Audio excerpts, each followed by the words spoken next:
Yes. So the pressure's off. That was ever on in the first place. I bet this is going down an absolute storm. This is it.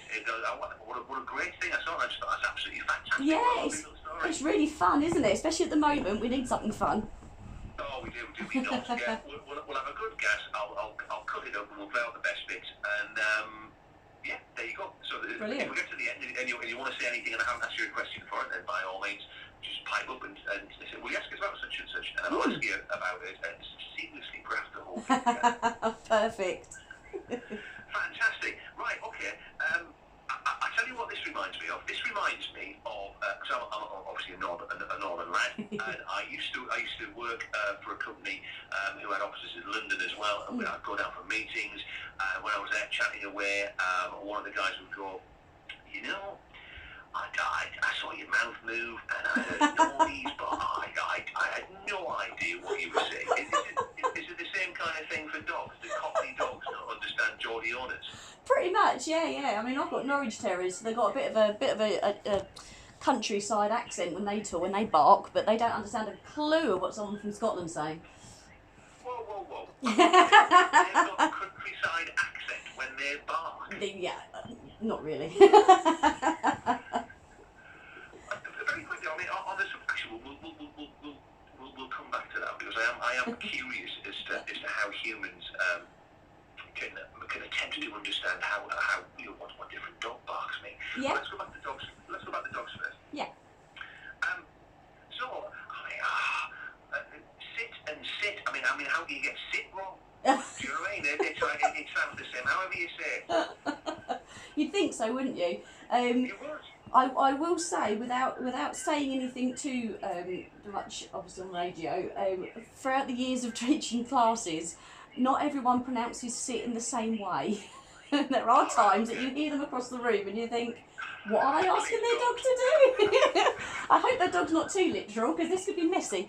So yeah, everyone pronounces things slightly differently, even if you can have a room full of people all the same language, same dialect, and they still pronounce things slightly differently. Well, it must be terrible for the dogs. Not having a clue what's going on. It can be quite confusing for them. Thankfully, we can pair up what we're saying verbally with our body language, so they can see, they can kind of read what we're asking them to do visually first, and then we can put words to it. So from the dog's perspective, it's kind of that sound obviously means I need to do a sit or a down or whatever it is, so I'll stick with that sound. And that's why you can literally do any language, because they're just learning the sound with the action. I've got a thing that I do with our dog, little Shih Tzu. Oh yes. It's not on my knee, yeah, and I want them to get up.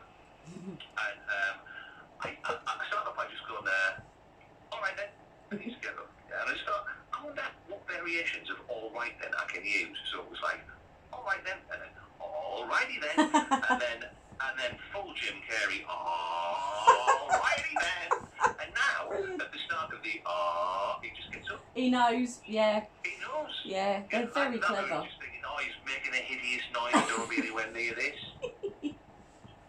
They're very intuitive dogs, they really know. They know, I mean, I've got so many cues that are 2 or 3 words long. They only need to be like the first syllable of one word, really. Because they just know. They know what's coming, and also they can see the slight differences in our body language as well. So you might sort of tense slightly as you say, to get ready if you're all right then. And so they pick up on that as well.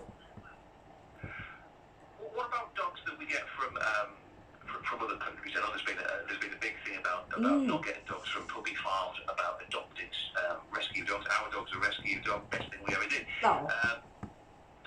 Absolutely superb. Your beautiful nature just needed a home. Yes. That's all it needed. Just needed a home. So let's say you get let's say you get a real French bulldog. What do you think? Yes. So we're seeing a big rise in foreign rescues coming over to the UK. Throughout the lockdown, there were still lots being arranged, and most of the time they don't come in until they've actually got a home to go to as well, which is brilliant. So a lot of them will have spent time with their the rescue area, the rescue kennel, the charity. So whoever's running that charity will have spoken to them obviously in their native tongue. So there's a chance that when they come to the UK that actually they know some cues, they know a few positions and tricks and things, but in their own language. So of course we then bring them to our homes and try and talk English to them. and then they're not really going to understand what we're talking about. So it's actually something very interesting. It's something I'm going to look into further, definitely, because I've got a lot of rescue dogs that come into our training from other countries. I'm interested to see if they do actually understand any words from where they come from. So we've, like you say, if it's a French dog, you know, try a French word, something like sit, something that a dog might have learned, or paw, or roll over, or whatever it might be. Just to see, because they might have been taught something previously, but of course we're trying to ask them in a different language, so they're not going to understand. What gets me is, right, was you speak them in their own language, yeah, as in their own native tongue, meaning French or Spanish or Italian or Russian or whatever, yeah. But it's not, yeah. It's doggy, yeah. Let's be honest, yeah. Doggies speak doggy. Yes. My assumption is that a bark from a Spanish dog is understood by an Italian dog perfectly well. Yeah. How do we understand what the barks mean? So yeah, dogs have got so many different barks. You know, one dog can have 20 to 30 different types of bark to mean different things. But they pair everything that they do vocally. They'll pair with body language as well. So dogs will know what another dog is kind of saying to them if they see them, because they'll see what the body language is doing as well as the noise.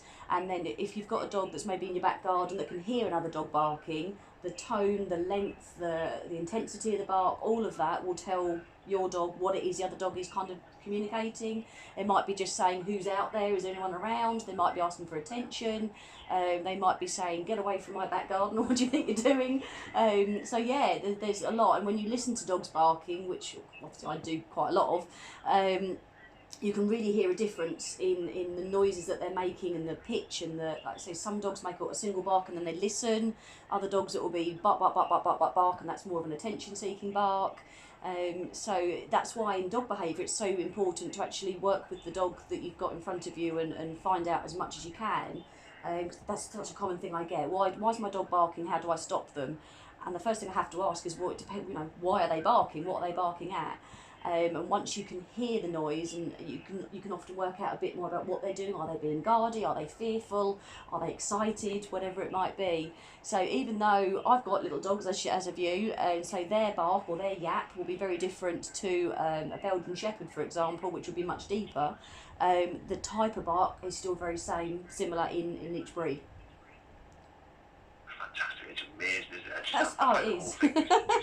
It is. It's incredible. If you want to find out more information, where do they need to go?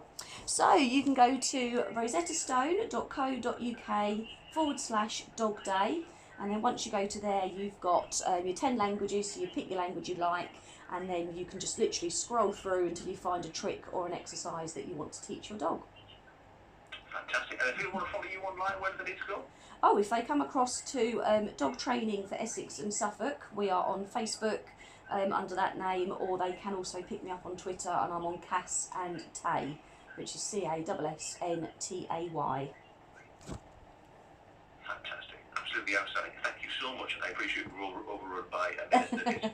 Hey, that's cool. It was worth it. It was worth it. I hope you enjoy the rest of the interviews you've got today. It's lovely. Thank you so much for your time, Joe. Absolutely lovely to talk to you. Thank you. Bye. Bye. Right. Yep. Oh, I've got another one coming through. Hi, Wickham. Yeah, that'd be BFES. Right. Okay.